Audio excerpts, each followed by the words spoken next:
Hey everyone, Char5 here, and it is 2020. I'm recording this on January 3rd of 2020. I meant to have this done by the last day of 2019 because those of you that been around for a while might remember that I kind of do a thing for New Year's every year. Where I got all sappy and I started talking about like the things I've done throughout the year and how grateful I am for things, and try to leave you guys with a lesson. And this time around, I was trying to do the same thing. I wanted to talk about the sort of accomplishments and whatnot that I've had throughout 2019. But at the same time, I figured like, well, I feel like that's something I've been documenting pretty well on social media. So it's one of those things that I can reflect on, sure, and I'd have no problem doing that. But and it's maybe sort of as a shameless plug, I wanted to talk about something that is very important to me that I've also been doing throughout 2019 that you might not have known about, because it was something that I guess I didn't publicize too heavily on. Well, even if I tried to publicize it more heavily, I feel like it didn't get the exposure that I wanted it to.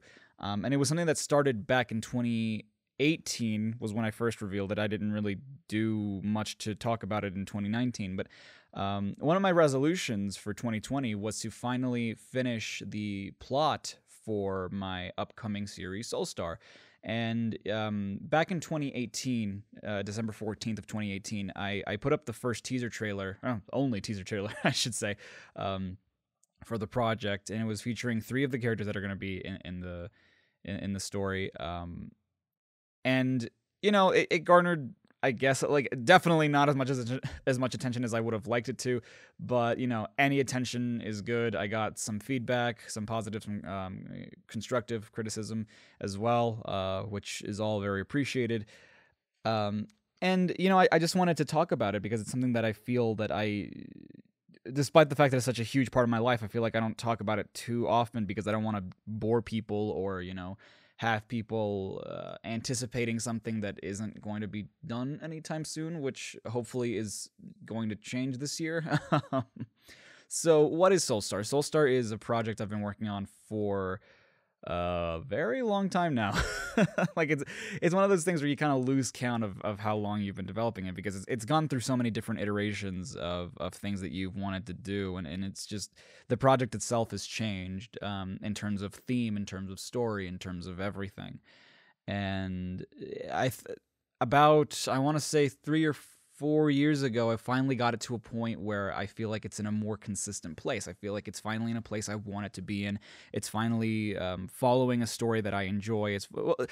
Not that it didn't follow a story that I enjoyed before. It's just this is something now that I feel is more consistent. It's something that's more mature. It's something that's more tangible, and something I had a lot growing up, which ironically is like the sort of grounds for what I do on YouTube nowadays, is that like I was very unoriginal growing up, which is funny because as a kid I would come up with a lot of different unique stories, but a lot of it was based on what I would see on TV or shows I was watching at the time. And as I got older, there was a lot of humor that I enjoyed. There were a lot of styles that I enjoyed, and I just copied that. I copied it blatantly. And with Soulstar, it's sort of, it's my chance, I guess, or it's sort of the basis I have for wanting to show people just what I'm capable of in a more original setting. When it came to Everything Wrong With, I never wanted to do that. That was more so just an experiment to see if people like just didn't care about originality at all, and I guess not, because I'm still doing it. And it's allowed me to meet. I mean, I don't regret it at all, because like I've met some of the best people in my life through it, but because of Soulstar, I've also met wonderful people in my life that I probably would have not worked with otherwise, and who I never would have made friends with otherwise. But okay, like that's what it is in real life. That's like it's just something I've been working on for a long time, and that's its real life origin. That's what it is in reality. But what it started out as was I wanted to make it an animated series because, as some of you might know, I used to animate a lot before, YouTube came along and said, no, we're going to change the algorithm and this is not going to be profitable anymore. And I was never in it for the money, but it was just like a thing that now I'm able to profit off of it, and I would not have been able to if I had followed the animation path. So originally I did want to make it an animated series, and granted, it would not have been like high quality at all. It would have been very, basic, I guess, in terms of a series. It was nowhere near what it is today. But what it is today is a lot more of a fantasy story. It's a lot more of a serious story. I mean, it still has its comedic undertones, which I think is sort of necessary. But what it's about is there are two, and I'm drawing them right now. I wanted this to be my last piece for 2019. It ended up being my first piece of 2020, which, I mean, I'm fine with as well. But it was the last thing I worked on for 2019. It's about Kalmudi and Hasim. Kalmudi and Hasim are two soul warriors, which are a race that exists on this world, which is called Thera. And Thera is just like Earth, but it's in a more I hesitate to call it a medieval setting, but it's definitely more like a fantasy world. That's not super modernized. It has technology, but it's very basic technology. And what soul warriors are people like you and me, but they have magic and they control elements depending on what they have at birth, and they are assigned their own soul weapon. And Kalmudi and Hasim, as you can see, they're holding their soul weapons, but they're very special soul warriors who have very special soul weapons. Because Kalmudi is the Moon Guard and Hasim is the Sun Guard, respectively. And what that means, basically, for them is that they are like the most important soul warriors in Thera at the time. It's a generational thing. It's a title that gets passed down through the years. As one Sun Guard ends, as one Moon Guard ends, the other one takes their place. And the cycle continues over time. And Kalmudi and Hasim are the Moon and Sun Guards of their current time. And the thing about that is that there also exists another kind of people in their world, which are the Ords, who are those are people that are just like you and me. They're people who are ordinary. They're people who are just regular people. They don't control elements. They don't control magic. They're not able to wield the soul weapons. And they live in a time where soul warriors are going extinct. There are so few soul warriors that it's honestly surprising that they even found Hasim. Like, he is their previous Sun Guard disappeared, and now Hasim has taken his place, and he doesn't know what to do. He's never heard of soul warriors before. He doesn't know anything about that because, they've been running out. So Ords just don't know what soul warriors are. And he might not be a natural-born soul warrior or a natural-born Sun Guard because he came into possession of an item called the Soul Star, which is, what the story follows. And basically, Kalmudi has one as well, and they're trying to figure out if that's where their powers came from. Or, there's just a lot of stuff regarding these items that they have in their possession, and they find out that there are more of them out there. So they embark on a journey to find the rest of the Soul Stars in order to be able to bring their race back and, or save them from extinction, basically. And among the Soul Warriors that are left, there aren't many. There are two factions. There are the Servants of Light, which is the people that they're a part of. Because in this world, instead of like the god or the devil, like they have light and dark, who basically occupy the same space in terms of, I wouldn't really call it a religion, but like in terms of like morality, or in terms of like what they worship, like that's basically their thing. And they're the Masters of Darkness, who are basically the opposites of the Servants of Light. So it's that classic fight or struggle. And they are basically the antagonists of this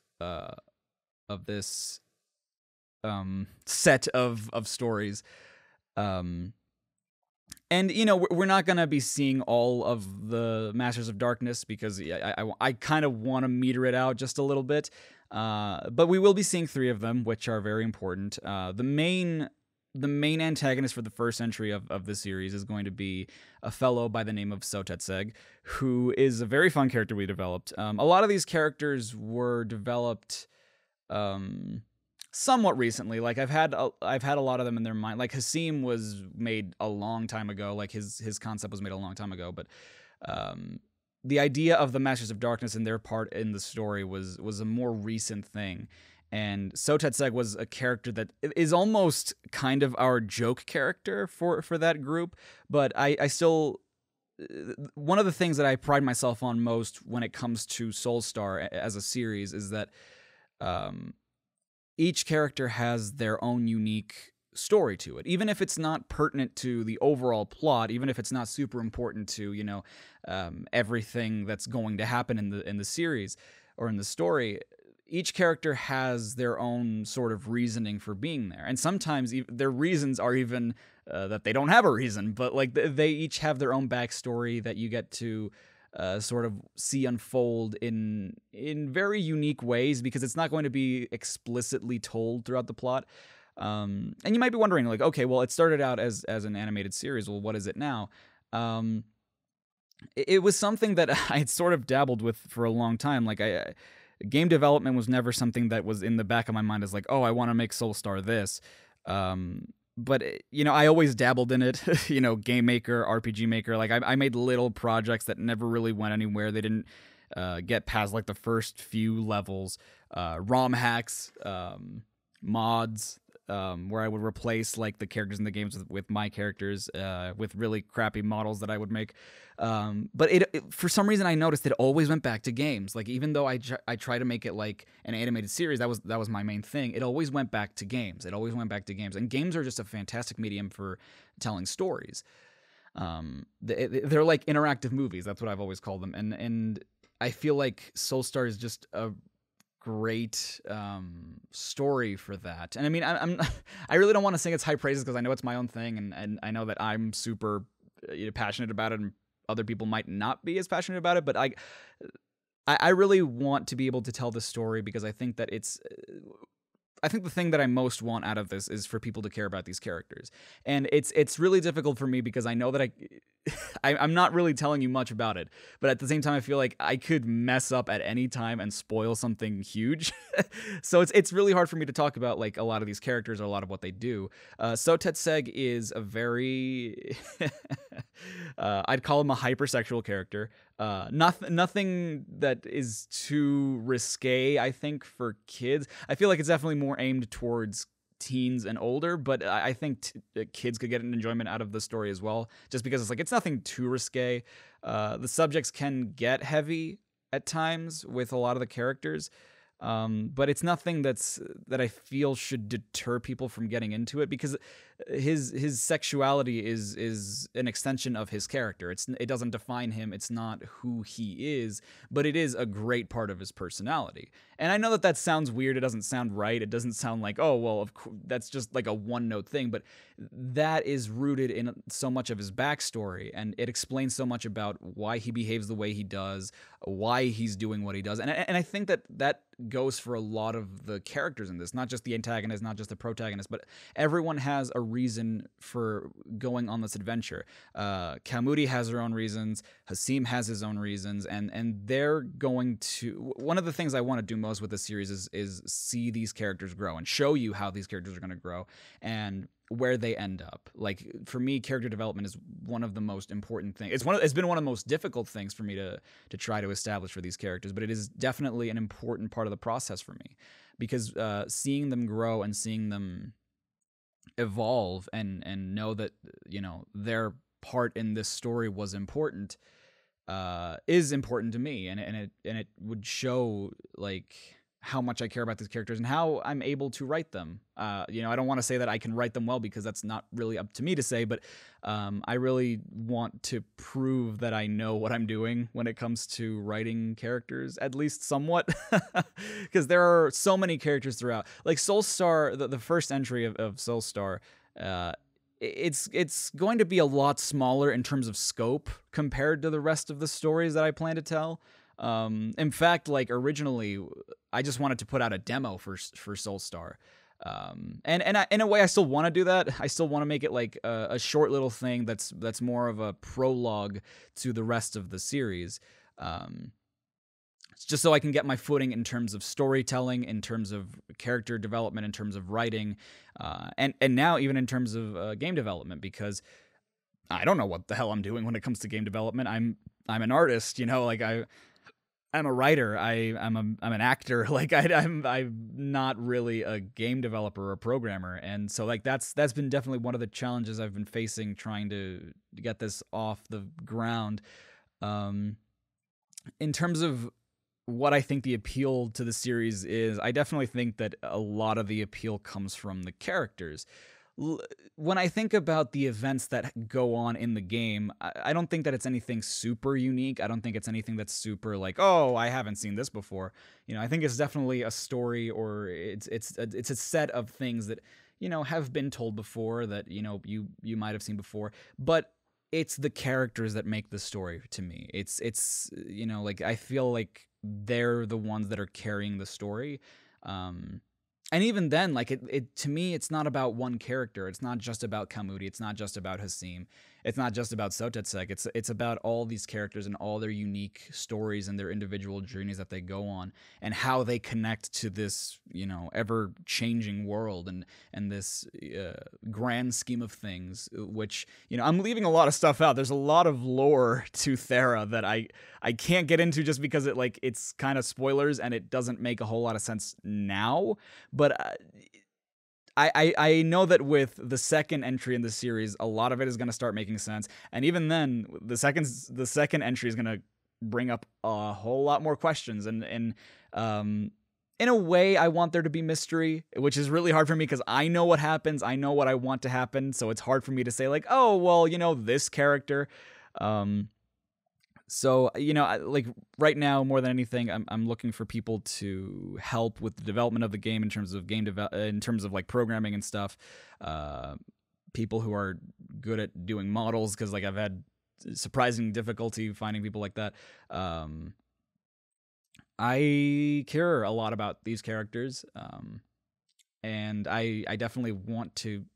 This has been a dream of mine for years. So to be able to make this a reality means, like, legitimately, it means the world to me to be able to work on this, and I want to work on it on a bigger capacity, on a more dedicated capacity than what I'm currently doing, because I really want to be able to talk about it more. I want to be able to discuss it more. I want to be able to, you know, focus on it more and have people enjoy. Like, there are people who love their designs. There are people who are interested in the story, mostly because of me, not because they think that the premise is particularly interesting, but they care about it because they care about me, and I find that completely flattering. But I want to be able to prove it as well. I want to be able to prove that I know these characters and that these are characters that you can care about just as much as I do, if not more. But yeah, I always wanted to make something that was sort of portrait-esque, and this is the final result. I know I didn't go into super mega detail. This was a 15-hour piece. I worked on this for 3 separate days, and I condensed it in 20 minutes. So it's just like, it's so hard for me to talk about like the specifics of Soulstar. Like if you enjoy things like Kingdom Hearts or Bayonetta or Final Fantasy, or I'm trying to like think of other things to compare it to, like even Metal Gear Solid. I know that I'm never going to be able to make a story as intricate as that, but like I'm trying to capture an essence of feeling, and like something where you care about the characters. You even end up caring about like the antagonist of the Metal Gear series. Like that's sort of the feel I'm going for. Like it started out when it was an animated series. It definitely started out as I'm stealing this, I'm stealing that, I'm stealing. When it came to concepts from video games that I loved growing up, there was a lot of Sonic, there was a lot of Mario, there was a lot of Pokemon in it. And now that I'm older and that I've been exposed to more video games, like I'm grabbing from even more sources, and you know, like back then, it was completely stealing concepts. Now it's just like I'm being inspired by it. I see a scene in a game and I'm just like, oh man, what if they did this though? Like, what if I took this concept but flipped it on its head and made it this instead? So it's just like, it's just this conglomerate, this amalgamation of different concepts that I've seen growing up in different RPGs, platformers, and whatnot. And I really want to make something good. I have an excellent voice cast for the characters, who love the characters, honestly, which I'm absolutely thrilled about. I have some people helping me when it comes to music, when it comes to art assets, story development. I'm just looking for the right people to join the team, and I really want to get this off the ground. But my biggest resolution is to finally finish the overall story. Not just the first entry, but the whole shebang. And I'm so close. I feel like I am so close to just connecting all the pieces together of this world that I've created. And I cannot wait to show you where it's going. Thank you for your time. You know, I know that this isn't, this might not be super interesting for you, especially if you follow me for a certain type of content, but this is just something I'm super passionate about. It's something that I love. It's something that I want to do in my life, and your support would mean the world to me. And, you know, especially if you like keep asking about it, it'll definitely like push me further into wanting to do it, and to like just developing it more and doing more for it. So this is a great start to 2020, I think. I was about to call it 2019, but I caught myself. I think this is going to be a really good year. Like, I'm trying to have the most positive attitude. I just came out of a weird sort of depressive spell for me personally, but like I'm trying to be as positive as possible for this channel, for Soulstar, for like a lot of things. I know that it's not possible to focus on everything, but I'm going to try. Thank you all so much for watching. Thank you for your time.